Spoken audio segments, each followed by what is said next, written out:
Thank you, Paulo. Thank you, and thank you, Angela. Thank you for inviting me to lead a discussion on this book, so I've got a copy here, and it's a really fascinating discussion of debates about unemployment in Chile, what unemployment meant in 20th century Chile, taking us from the early 1900s through to the 1980s.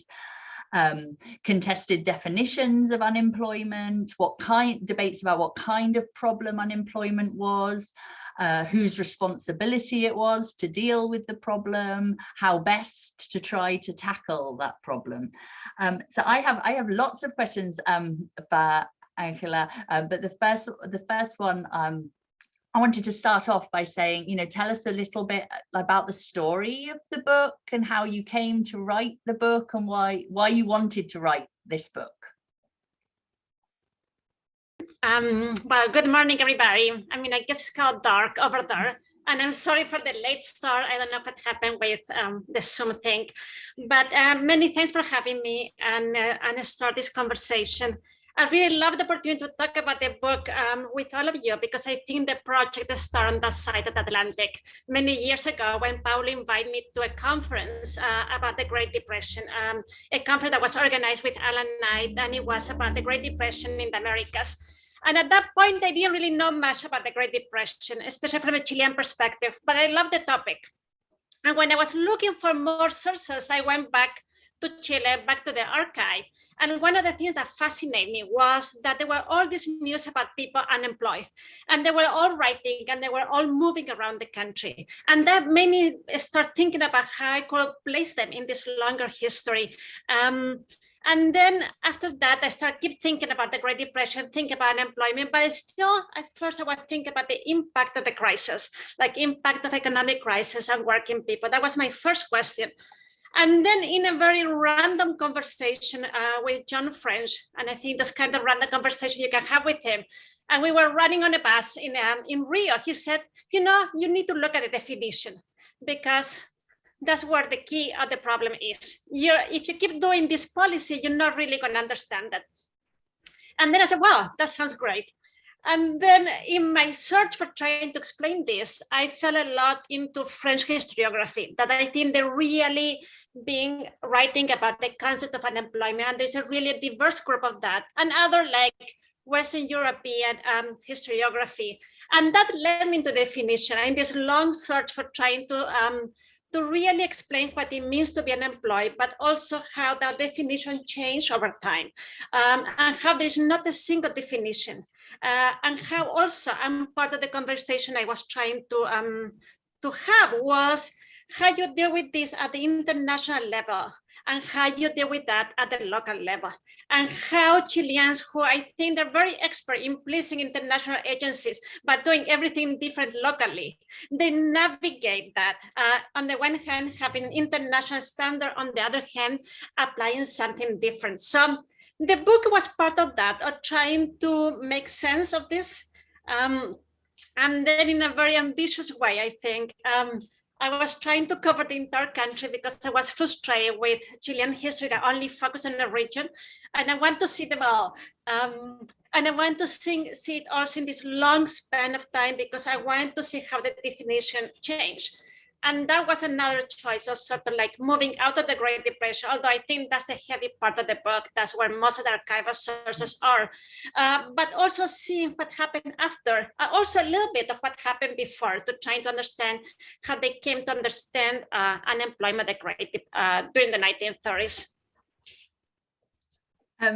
Just picking up on something you said there, Angela, about trying to get beyond Santiago, and bringing in different places from across Chile. I started kind of noting down all the different towns and cities that are mentioned in the book. And you've got Iquique, Antofagasta, Copiapó, Valparaíso, Talca, Linares, Nueva Imperial, Cañete in the south, Temuco, Constitución. Yes, so I was really impressed by the scope of the book in many different ways. The many different places that you brought in, the many different people and the many different protagonists you brought in. So, there's well, there's presidents, congressmen, senators, labor inspectors, labor activists. You've got lists of donors that, you know, provided food for food programs. You've got so many different sources and so many different people. You know, in terms of sources, you've got newspapers, you've got magazines, you've got surveys, university surveys, government surveys, government, State Department reports. So my next kind of broader question was going to be, you know, was that a huge challenge to bring all of that together? Because you've made it look pretty easy in the book. Thank you. I like that question. I think one of the things that, and it came from my early work on the archives when I started the project, was really the news that came from the 1930s. It really put me to think that people move in very different directions. And it's something we don't think that much in Chilean history. We think about the migration to the north as a nitrate migration, but that's it. We don't talk about internal migration that much. We talk about rural migration to the cities, but we don't talk about mobility as a way of life. And one of the things that it became very clear to me is that people move. And people move in many different directions as they try to look for work, as they try to support their family. Some of these movements were permanent, others were just wandering around until you find something better to do or to survive. And for me, somehow to like really visibilize those movements became really important because they were part of working class strategies of survival. So there was one part of the story, the geographical move of how you had to really explain that. And I guess I struggle with that too, in a sense. There was a book written in English for an audience that is broad. And I was like, how am I going to make sense of all these little towns that I know where they are, I know they're relevant. But if you're outside the country, they're really just little towns. But I try to make sense of that, or the idea of mobility, that I think is very important, is a very important topic in Chilean history and not really very well studied. And then I was really, one of the things I really found out was that Chilean institutions, I mean, there were too many institutions dealing with the same problem. And it's part of how the state bureaucracy was organized. And many international agencies point to that, the fact that there were overlap. The fact that some issues were addressed by the Ministry of Labor, but other ones were by the Ministry of Interior. Some things fell into municipalities and all of that. So part of showing that is also showing the sort of chaotic social infrastructure that existed in Chile. The fact that the private and the public overlap too. And that's part of also paying attention to some of the services of the Catholic Church sometimes, or some of the services that, yes, donors will provide, is the sense that sort of questioning the idea that Chile created a sort of welfare state in the 30s and it worked. My view is that it remained very hybrid. It crossed with the private, functions were dispersed. Many institutions didn't really know what they were really doing. And I think from the perspective of working people, many people knew that. So they play out also the different organization in search for help. So they will go to one agency, to another agency until they found a response. I think that was part of showing that image of how it was a very dispersed state, how it was not very coordinated, how also things were very different if you look at the provinces or you look at the capital city. Also because the authorities that were there were different, the kind of resources that were there were different. And in terms of sources, I think I have, I think that's always been something on my research. I've never been lucky enough to find one big source, you know, like those historians that find like this like huge archive and it's organized and it's beautiful and that's it. I'm always scrambling for sources. So I have this thing of like always looking everywhere just for a little reference. And I think it's also maybe because it's the scope of time, maybe it's because of the geographical dispersion, but it's sort of making a puzzle. And that's part of my, I don't know if it's a method or it's just my strategy to try to do a topic that is not really there, but I know it's there, and I try to find all the sources. I don't know if it makes much sense. Well, yeah, going with that, so yeah, bringing lots of different sources from lots of different places together and thinking about that geographic dispersion. So, you know, there's the it increasingly becomes unemployment is increasingly discussed as a national problem. No, as you move in from the 20s into the 1930s, it's acknowledged as a national problem, not just a problem in, say, you know, the North in the nitrate sector. Is it possible to say that different regions experienced it differently or responded to the problem differently? Yes, totally. And I think there is really a different regional approach. Although it was a national project, the ways in which local authorities responded was different. And you can really see that, I would say that there was the strategy from the North, especially the authorities dealing with nitrate workers. For them, it was, you need to get rid of the people. You need to send them down to the South because there's not any other economic activities. And the cities did not have the resources to house people, to feed people, and anything like that. So from them, from the Northern perspective, I would say for like Tarapacá, Iquique, Antofagasta was really about dispersing people. In rural communities, they didn't really recognize unemployment as their problem. So for like southern region, it was more as how there were people coming from other regions to create unemployment in the region. So for them, it was something that was brought from other places. And they have to deal, although they may have little unemployment, they have to deal with a massive problem because people have migrated. So I think they were different. And in Santiago and in cities, it was also different because I think in Santiago, they deal more with family issues. And like in other regions, most of the discussions about men being unemployed and migrant. But in Santiago, because people were with family and unemployed, there were also discussion about children and women that you don't see that clear in other places. So I think it depends of what was the economic activity, what were the resources, and how they deal with that. Thank you, Ángela. You've already mentioned this, but you know, the discussion at the kind of confluence between the national and the transnational, and that what you're doing here is, you know, it's writing a transnational history of unemployment in Chile as well as a national history of unemployment in Chile. And you make quite a few references to the ILO, for example, and how the ILO influences labor reforms in Chile.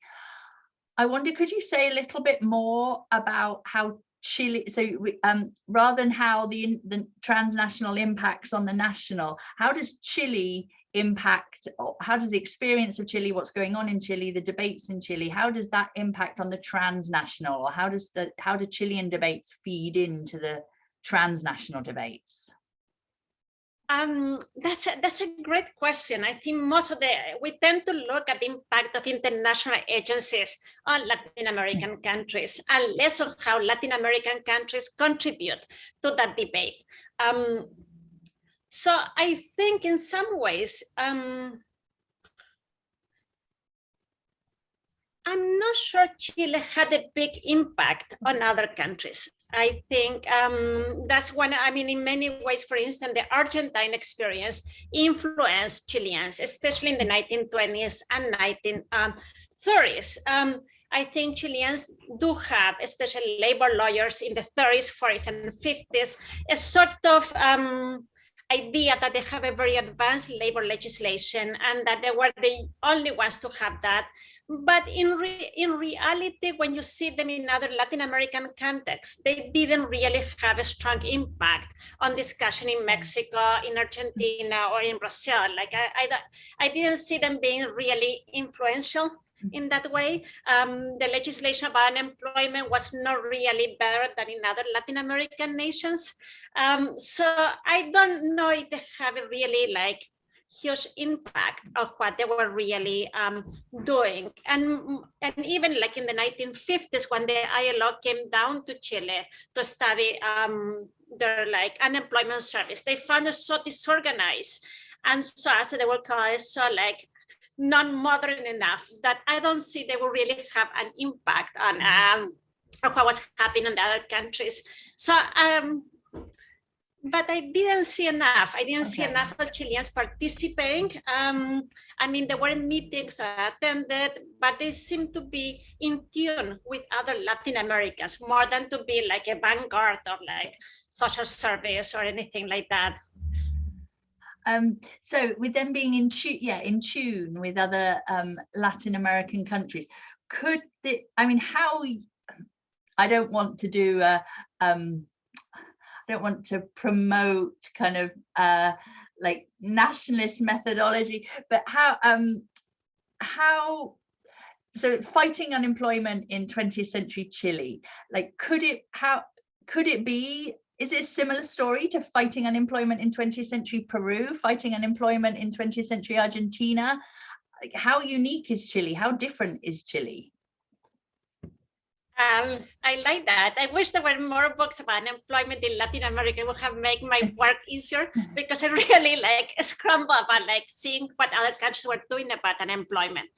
I think yes and no. I think yes. I think every country struggled to define unemployment, and especially for Latin American nations, they try to make sense of a definition and methods and policy that were designed for industrial countries that did not really apply to them or to their work reality or geography or economic or stage of economic development. So you can apply that question, I think, to most countries, how they struggle to define and what will make sense in order to develop that kind of services or policies and things like that. I think also most Latin American countries, and I think something that I was part of this project on labor justice in the Americas a few years ago, and one of the conversations we had there is how Latin America also moves similarly in the kind of labor institutions that they built in terms of a labor departments, in terms of labor laws. There's a sort of a similar background and a similar kind of response. But I think the response would have been different because of how they understood the workforce. And I think for countries like Peru or Bolivia, I think the indigenous question would have come up much more central than in the case of Chile. My readings for Argentina, especially for the early 20th century, is that they really focus on immigrant labor and how they deal with that. And I think, for instance, in the case of Brazil, I also saw that some of the first labor agencies, fighting unemployment, they also focus on immigration. So they were really connected to foreign immigration and then placement. That was one of the issues of an unemployment policies. So I think it will have evolved differently, and the conversations are a little bit different, although with certain similarities. But when I saw, for instance, some of them ILO documents, many of the different countries, and not only Latin American countries, by the 1960s, also African nations and Asian nations, they try to come out with their own definition of what it means to be unemployed. And they struggle with ILO definitions because they were so based on industrial work. So they need to come out with a different way of thinking about unemployment, even in terms of age. For instance, of when someone's supposed to be working, that is also very national. So I would say yes, but also with this like little different. So you mentioned the issue of like you mentioned the indigenous question, and that being much more prevalent in countries like Peru and Bolivia. In focusing on Chile, you do make a couple of references to race. You talk more about ideas about gender and ideas about class, but you do make a few references to race, and you do make reference to some discussions about, you know, the Chilean character and the Chilean idiosyncrasy, and whether and how much that is drawn in to discussions about the problem of unemployment and whose problem it is now, what kind of problem it is in Chile. So could you say a little bit more about that, those kind of discussions of the Chilean character, Chilean idiosyncrasy? I look for more questions about race because I was interested in bringing that more into that, and there was very little. I mean, there were very few references about unemployment and or the impact of the crisis on Mapuche community in the South, for instance, that I looked for. I remember there was only 1 or 2 references on the archive. Maybe I was looking at the wrong archive. So from the Labor Department were not there, but it says that, oh, we should give them better seeds because there is some sort of an agricultural, they're not being able to grow enough food and they're very impoverished. But that was it. You know, that was the only reference. Then I had a few references about the Bolivian workers in the north that they just put them on the border because it was not Chilean responsibility to take care of them. But there was not any, they were not racialized in any way. They were just called Bolivian workers, okay. And they basically put them on the train and send them back to Bolivia. So there was not other discussion. But yes, as you mentioned, there was discussion about this Chilean character that is also very racialized in some ways. And I think that falls into all of this sort of like Chilean discussion about what is to be Chilean, and then the sort of from the discussion of El Roto and the sort of like this sort of irresponsible with sort of good at drinking and never settled down. So those ideas play out, and especially in this argument that you could not really develop in Chile unemployment insurance. So that was very clear in discussion, even from some progressive legislators and especially among lawyers, the idea that Chileans would never been able to save money. And that if you give them unemployment insurance, they actually would prefer to live off the state than really to work. But that was linked to the character, but I also found that it was very something that you see in most of the discourse against welfare across many different countries. That so it's a character, but it's also about class. The idea that the poor, unless you make them work, it will not work. And then, so there were issues like that, although sometimes it would be said, well, Europeans are more advanced, so they can have their unemployment insurance, but Chileans are not there yet. So they need to be forced to work. If not, they're just going to become like vagrants, which was always a fear around there. So it was, I didn't explore that deeply enough on thinking about how to link that to race, but there are issues there, but it's also so cross with ideas of class, you know, of what it means to be a worker, and this sort of distrust from the Chilean elite of almost everybody that was not the Chilean elite. Yes, and yeah, that's what comes through really clearly, you know, like the fears that the Chilean elites had about those that were unemployed. So I'm thinking about the, you know, the whole contestation of the notion of the meaning of unemployment, but also contestation of the meaning of like work and workers.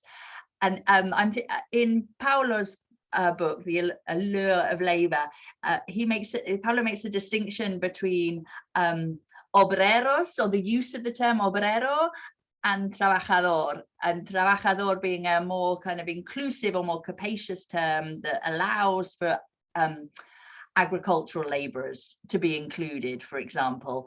But the labor sphere, you know, just focuses on the obrero, the industrial obrero, the urban obrero, or the mining sector. So do you see that same distinction in Chile, a distinction between the obrero and the trabajador? Yeah, I think, I mean, I love Pablo's books, and I think it was such an inspiration for me to write this and think about from the translation idea of international standards to this definition. It really influenced me a lot. And I think there are similar distinctions, and I think they're expressed also in the law. And I think that's really important in the case of Chile. And I think it's similar in the case of Peru. The labor code and all labor legislation differentiate and categorize people. So not all workers have the same rights. And because not all workers have the same rights and have the same benefits, it also completely shaped the discussion about unemployment and about work and who was a worker and who was not a worker. So I think one of the main distinctions that I analyze in the book is between white-collar employees and blue-collar workers, between obreros and empleados. And that distinction is very strong because the law is different. Their contract is different, their social security benefits are different, and then they're also supposed to represent a different kind of social identity and social status. So that really influenced unemployment policy, especially giving white-collar employees more protection, more benefits, and some form of unemployment insurance, because you had to protect their status. In the case of workers, they didn't have those protections because they had to work. And then somehow they could survive. And it was okay for them to be in a really poor position because there was no status to protect. So that distinction was important. And then agricultural workers have a different status, and domestic workers have a different status depending on the law. So I went back to the law, especially to understand these distinctions, because they influence the kind of benefits they will have, and also how authorities, especially labor inspectors from the labor department, how they will protect them and how they will address them. But at the same time, and that is especially for like post-1930s,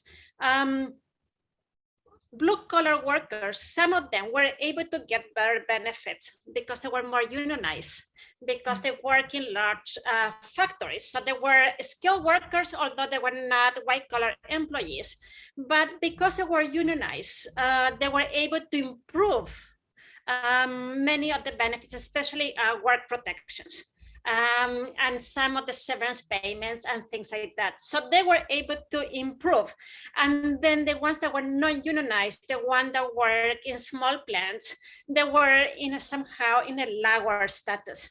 So it was the law, but also it will be about union power and the ability to really organize a plant and how you could improve conditions, how also that could start creating other distinctions. Maybe I confuse everything right now with all these categories. No, I think I've got time for one more question. Thank you so much, Ángela. You take us through from the early 1900s, mainly from the 1910s, but you take us through from the early 1900s, and the book stops in 1983. So yeah, this is my last question. Like, why stop there? Why start where you start, and why stop where you stop? Well, I couldn't make it longer. I wish I had more time and I had really 3 volumes and I could dedicate to every single period a longer chapter, but I wanted a book that was manageable and that could be read. I thought about starting in the 1930s with the Great Depression. That was my first sort of interest. But as I explored the international connections, especially international influence, that led me to the first unemployment conference in Paris in 1911. And so when I look at that, I saw that the conversation did not start in the 1930s, but there was all of this conversation that was happening before. Also, 1907 is when Chile formed the first labor office. So that was another important sort of mark to start more early in the 20th century and see the first laws. So that led me to that sort of kind of vague early 20th century to see where the international ideas came, how they traveled to Chile, and where these conversations were taking place in the 10s and 1920s. And also is the time of when the nitrate economy became really unstable. So when Chile started experiencing some of these first massive unemployment crisis. So the First World War and then the 1920s. So there was all that history I tried to bring in at the very beginning. And then there was the problem of where to end. And I think for me, and I think it was a personal choice, if I think why I was so fascinated about unemployment is because I lived through the 1980s as a kid. And for me, understanding what happened in the 80s in terms of unemployment was very central. It's like the image I had. So that epilogue is trying to make sense of another big crisis, like these two huge unemployment crises in Chile in the 30s and the 80s, and what was different and what remained the same in some ways. And also because for us, people who have studied the 80s, I mean, the 70s and the 80s and the whole dictatorship period is also when things really changed in terms of how the state approached unemployment. So it was a way to also see this new shift on unemployment policy. But also, I think in some ways, the epilogue remains sort of itself in a sort of a capsule of time in a more personal way. And one period I did not have the sources or the time to do this, since I finished the book in the middle of the pandemic and I had not a way of finishing a lot of the stuff. I wish I had more time to do the popular unity, which seems to be like a period when things were completely different. But I think that would have required another book and another chapter and 5 more years. So what I try to do with the big time span is hopefully inspire people to go back to each chapter and write a different book and then expand. So yeah, I was just giving the framework. Thank you so much, Ángela. I think I've taken up quite a lot of time with my questions. So I'll open up to everybody else. Yeah, thank you so much to both of you for that. It really helped to give us a sense of the scope of this book. So if anyone has a question, please either raise your hand, or if you prefer to type the question into the chat, that's fine also. Maybe while you're gathering your thoughts, I can start with a question. Ángela, something that struck me in your discussion now with Joe, and also from reading the book, is this question of migration and how it connects to the history of unemployment. But something you didn't really touch on is international migration. In a sense, international migration is also a response to unemployment in lots of countries. I mean, if you think of, I don't know, Latin Americans in Spain, very often, although some are migrants who are migrating because of human rights issues or political issues, many of them are looking for better job opportunities. So did that come up at all in your sources? It's not something that's that central in the book, and it may be that this is one interesting particularity of the Chilean case, that if you compare it with, let's say Colombia or Peru or Ecuador, international migration in the 20th century is less of a strategy vis-a-vis unemployment than it is in those other countries. That's a really fascinating question about international migration. It didn't come out from the perspective of Chilean authorities for the most part of the 20th century. They did talk a lot about sending people to the south of the country. They loved that, the idea of, like, there was always a dream in Chile that there was this frontier, endless frontier, so you could really send people to these colonies in the south and fight unemployment with what some of the experts called this internal frontier that they could colonize and expand, and that was very central. I do know that for the 1980s, there was an important economic migration. I didn't really go into that. It is in some of the sources, but I didn't go deeply into that as a workers' strategies to move out. I know that from my studies on mining, that a lot of miners, especially after the political repression, but also economic crisis, they moved to Australia and they moved to Canada. There's like a huge mining migration there.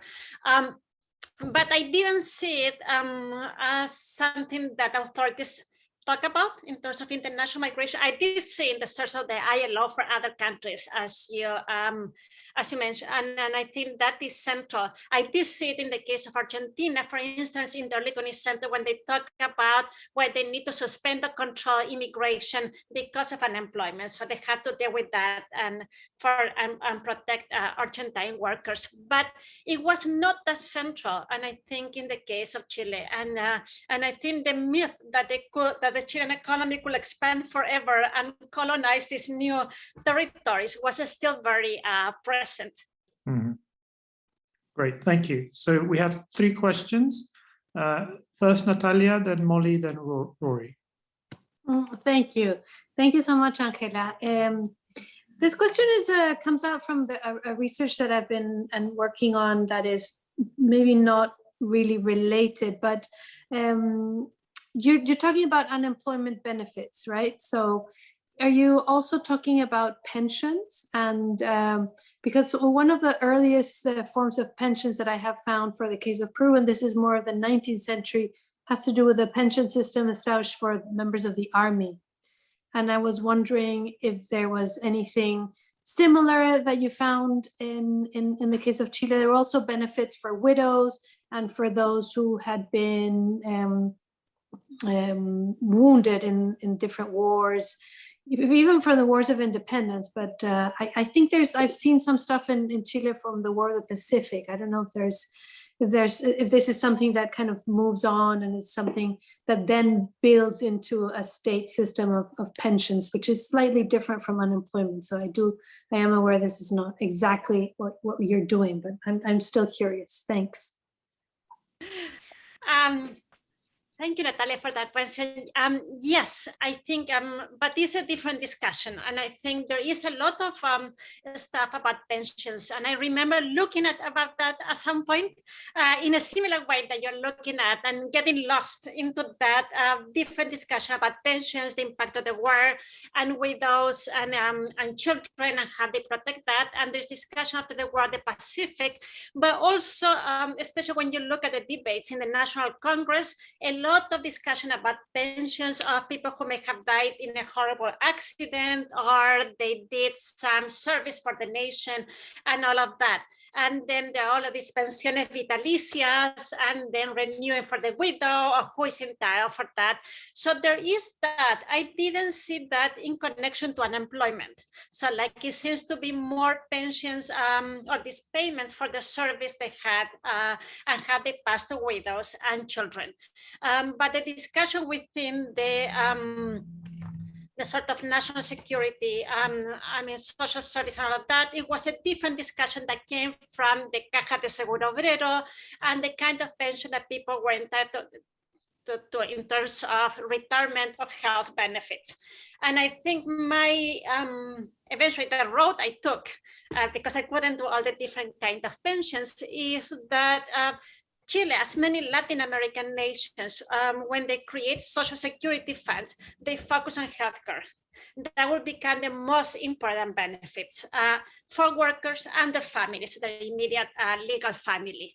Retirement pensions, although they existed, my impression of looking at all the sources that remain very low.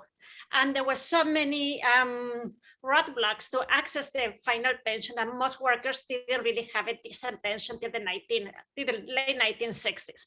And unemployment benefits disappear, or they were never really addressed because of different reasons. And this other pension that you mentioned move in a different kind of discussion. And then the army will have its own pensions, because Chile has so many different kinds of pension systems that the army will be in a different kind of group.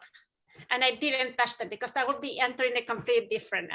But I think the people who cite the War of Independence and then the War of the Pacific, they really seem that sort of like, but this link, and it's funny because I did follow that thread at some point. Thank you. Molly? Hey, thank you so much. Firstly, that's such a fascinating conversation to listen to. And I'll admit up front, I've only had a chance to look at the introduction to the book earlier. And I think my question you probably do answer throughout. But it's more kind of methodological, because the resource base just sounds amazing in terms of the sources that you pulled from and combined. And I noticed in the introduction where you mentioned kind of, I suppose, one of the methodological problems being an example you gave of where censuses just didn't count women workers. And so just effectively erases them. And I was kind of intrigued, Joe said that you do engage with gender, and I was kind of intrigued how you dealt with that and how you were able to work around the fact that certain types of, I suppose, employment and unemployment were literally erased in terms of the way they were counted. Yeah, and just kind of how you dealt with that problem in terms of how you carried out the research and wrote the book.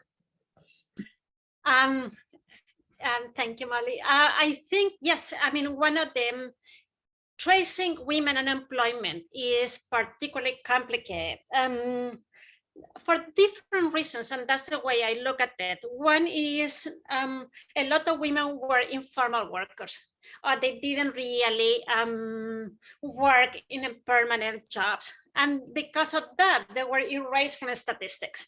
So they don't really appear in many of the discussion about unemployment. So unless they were formal, unless they were employed, unless they were, they have a contract, they cannot be unemployed. You cannot be unemployed if you're not a legal worker. That's the basic distinction, like what's complicated. Then another problem with the sources is that at some point, people didn't really, they're ambiguous about what they're counting. So sometimes when they use the word unemployed, it may refer to workers and their families. So they will say there are 50 unemployed people coming, but that also included children and women that were attached to male workers. And sometimes they count the workers. So the sources are ambiguous when they use the term about whether it is people affected by unemployment or really unemployed. And then, so there is a lot of problem with that. And then in the 1930s, especially with the sort of emergency work, and that's why I brought the gender issue a little bit more. With emergency work, all emergency work was for men. There was not emergency work for women. There was no discussion that women needed work. There was discussion about feeding and women, getting them food, getting them shelter if they were too poor and they have not didn't have a home. But there was no discussion about creating jobs for women. The discussion was creating jobs for men, and I think that fit into the whole discussion about how Chilean social service and this whole welfare idea focus on the family and the male breadwinner. But counting women becomes really hard. Yeah, because I think it has to do with the work status of how they were employed and the kind of work they did. That's fascinating. Thanks. Great. Thank you. Rory? Thanks for a very interesting conversation. Angela, you started off by emphasizing the degree of mobility within Chile in the 1930s, that migration internally is not just a matter of nitrate workers coming back to the center of Chile. And the question that came to my mind was, how were these people moving around? By sea, by rail, by road, walking? What sort of distances are involved? How much was it costing? Who was paying? A set of questions there about mobility. That's I love that question, because at some point I try to calculate how long it will take them. I really try to like look at the railroad lines and how long it will take people to move around. So in the 1930s, one of the first policies to fight unemployment was to decongest the north, to really move people around, but also in other places where there was no work. And then in those cases, there were two discussions that became a sort of trap. One is that employers were responsible for paying the cost of transportation. And that was part of when people moved for a job, the employer was responsible for that. And that's what the hard part of one of the labor laws. But in many cases, making employers pay for transportation was really hard. Also because people have moved from the first employment. So if they were night workers, they had a right to one oficina, but eventually they had moved to a different one. And that was not the one that had brought them. So there was no way of getting a ticket from them. So they wrote back to the Labor Department. And then the Labor Department will pay for transportation. It will provide free tickets, free railroad tickets for people to move. Sometimes, the boat to Valparaiso and then railroad from there. So there was a whole, there's tons of letters in the archives that talks about how to access and how to distribute these free passes, these free railroad passes. The complicated thing, especially by 1933, becomes that authorities think that people are abusing the passes. And then the whole discussion is how to control that people will move and stay in a place. And they will not use the passes to just wandering around till they find a better place to go. And that's when many authorities, and especially under Alessandri, they start talking about unemployed people as tourists. So they're using the state to get a pass and to travel around, and they travel to the south, they don't like it, they come back and all of that. So there is, especially with railroad, I think most of the people move with some state assistance. And then as they try to decongest, or they will get jobs sometimes if they go to gold mining, the state will also pay ticket for people to move there, or if there was construction, they will also do that. So I think it was mostly financed by the state. That's the short answer. Okay, thanks very much. Thanks. Any other questions?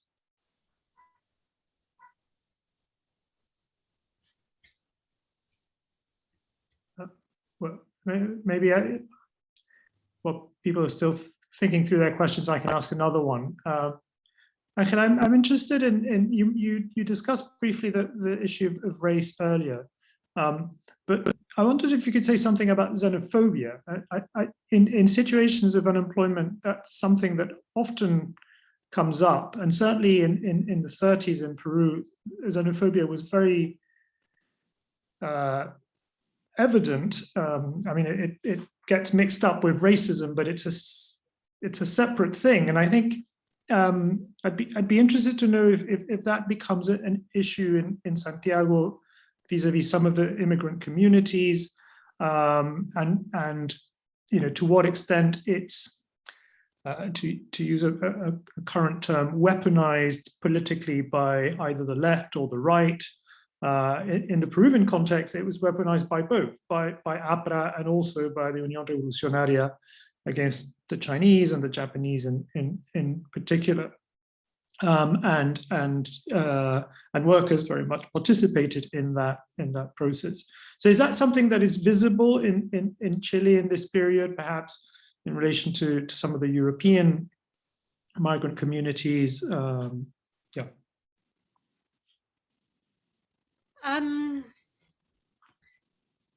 It is, but not, I think, it's present, and I saw it in some incidents.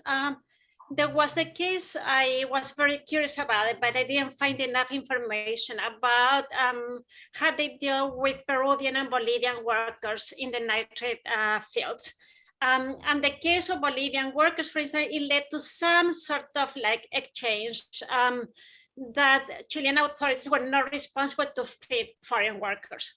that they have their own country and all of that. So there was somehow, I don't know if it was xenophobia because I don't really know more about the case or how they were treated and all of that. And it was in a very diplomatic way, but it was also interesting because they paid for the railroad ticket all the way to the border. Mm-hmm. But then they left them at the border in Bolivia, and supposedly the Bolivian authorities have to deal with them. There was at some point, and connected to that, there was some concerns about the ways in which Chilean workers were being treated in Patiño mines in Bolivia, and somehow, but not an understanding of what happened in Chile. So there was a sense of we've been mistreated on other countries. Mm-hmm. And that was an issue of concern since there was an important migration there, especially in the mid-1930s. I found also some reference, but I don't know if they were completely connected to unemployment, or some sort of animosity toward shopkeepers that were like especially Spanish. And there were some incidents connected to that they were charging like too much, that they were foreigners, that they were like coerced with like, and there was all this myth about them. But there were incidents, and I didn't really find more information about that. And I think there was, I think, some discussion about restricting immigration, especially European immigration, but it was not such a big issue in the 1930s neither. And then I didn't see it after that. So I don't know if it has to do with how important migration was. I wasn't really looking at the right place or where those incidents could be. Yeah, thank you. There's a question from Tanya. Tanya, do you want to read it or do you want me to read it?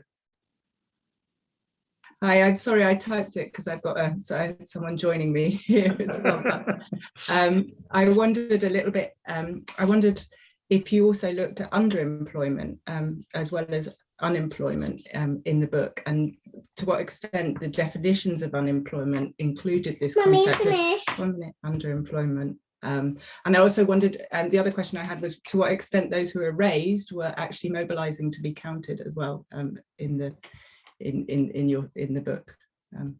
Yeah, thank you. Yes, I mean, it came up the discussion about underemployment, especially in the especially in the 1950s and 1960s, and I think especially in the 1960s, because it's a whole discussion about unemployment, underemployment, informality, and all of that. So it was, I think most of what I saw for the 1960s is a concern about where you could really count unemployment and how you count informality and underemployment, and what it really means to be informal, and whether the question of unemployment by the 1960s was not really open unemployment anymore, but was the question of informality and underemployment. So those discussions came up later, and especially from an economic perspective, that there was more present, and it also came more clearly internationally. In the 30s, it was not that present, and I think because what you may have called underemployment in the 30s, authorities saw it as vagrancy. And they sort of dismiss it. So, like people who were doing very odd jobs, people who never had formal work, people who were just surviving, was perceived they didn't really want to work. They were vagrants. They never really had formal work. So they completely dismiss it. So I think it is it's a question that becomes more into the second half of the 20th century. That's okay. Great, thank you. A final question, perhaps, from someone?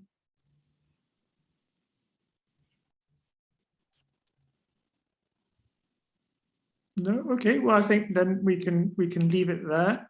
Ángela, thank you so much for being with us this evening, or this morning in your case. Yeah, I've just finished reading the book earlier today, and I very much recommend it get your copy, read it. It's a very rich history with a really amazing work with the sources. So I strongly recommend it.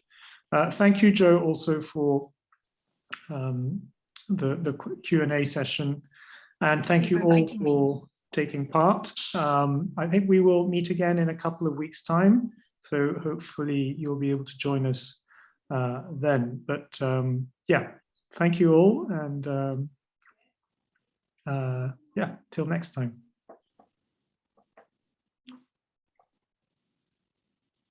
And thanks, Ángela.